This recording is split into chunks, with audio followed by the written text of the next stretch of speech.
Hello, this is Ocean with your Freethinkers report for the 8th of October 2020.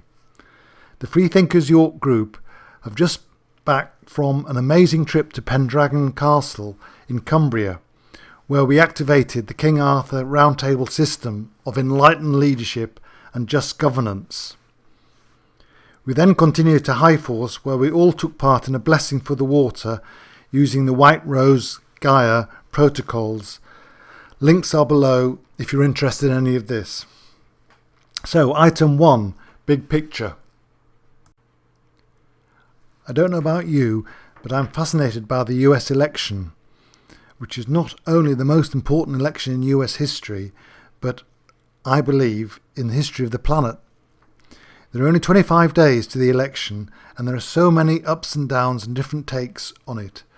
The main one recently is that Trump is back. I believe he's a hero, taking on COVID and showing us all that is not really a problem, even for an older person who's overweight. The therapeutics he's taking work. And if we can all have access to them, we can all treat COVID really as no more than the flu.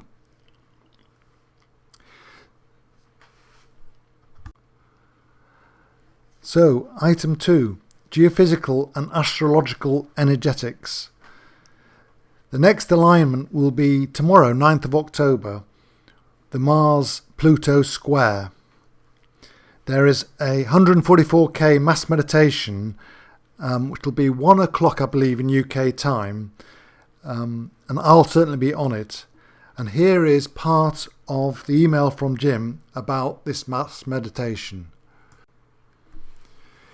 In his latest interview on Edge of Wonder, ex-CIA and White Hat affiliated Robert David Steele has just said that what you're seeing in the 3D is just a show allowed to occur to a limited degree for people to see the Cabal's true colours, yet controlled by the White Hats, with the dormant divine masculine aspect of Saturn, which are structures that serve and protect, and Mars, the divine masculine warrior hero, fully healed and reactivated thanks to our last Saturn-Mars square meditation. Neo is doing this right now through the standard allegorical disclosure of movies, and is best represents the current situation, which presents the 144k with a perfect opportunity to finish the job. And according to at least one astrologer, Pluto is profoundly masculine planet. The perfect divine masculine storm is upon them.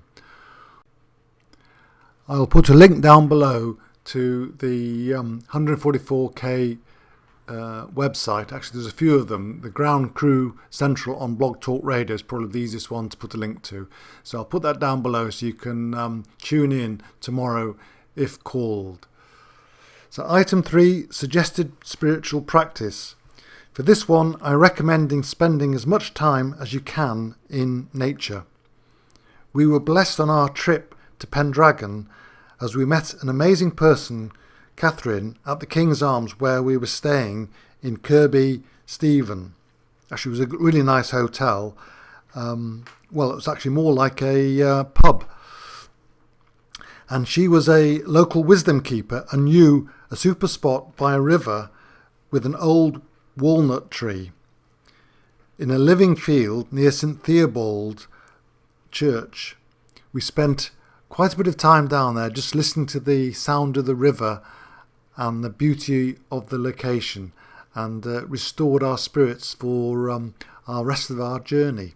So thank you, Catherine, and thank you for showing us where to go. So thank you all again for listening. It's another short one because I like to keep these short so that people are incentivized to listen to them. Because some of them can go on for a long time. And I'm planning the next interview with Greg from Legalised Freedom on Saturday. I hope we can do one then, which will be published on Sunday. And it's going to be about the first item on the survey, which is to do with extraterrestrials. And as I'm reading a book about extraterrestrials as beings from the future, i.e. time travel, I'm going to concentrate on time travel. So if you're interested, please tune in on Sunday. Thank you once again, and like and subscribe and hit the notification bell.